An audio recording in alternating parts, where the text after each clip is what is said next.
Hi, in this video let me show you how to use AirDrop on your iPhone 17e to transfer files, photos, videos to another Apple device. Over here I will do it using my iPad, but this can be done with another iPhone or also with another Mac computer. So let's get started right away. Step number one is to first turn on AirDrop on both devices.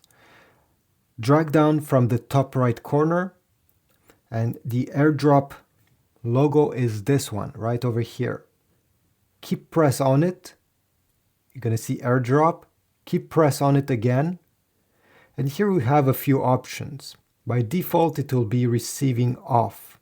If you're going to use AirDrop between two Apple accounts that are in their contacts, for example, this is your friend is in the contacts of your iPhone 17e, well, in that case, you're going to select contacts only. If you're trying to transfer files between two Apple accounts that are not into the contacts, then everyone for 10 minutes. Now that AirDrop is turned on, you're going to go into the Photos app if you want to transfer photos or videos. Select, tap on Select. Then tap on everything you want to AirDrop.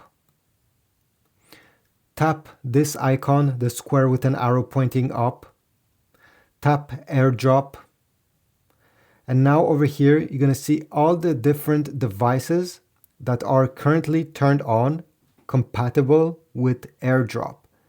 On the other device, also make sure to do the same thing you just did over here on your iPhone. So go into the AirDrop settings, turn it on, and select everyone for 10 minutes. Then press on the device that just appeared that you want to transfer to. Click on Get AirDrop Code.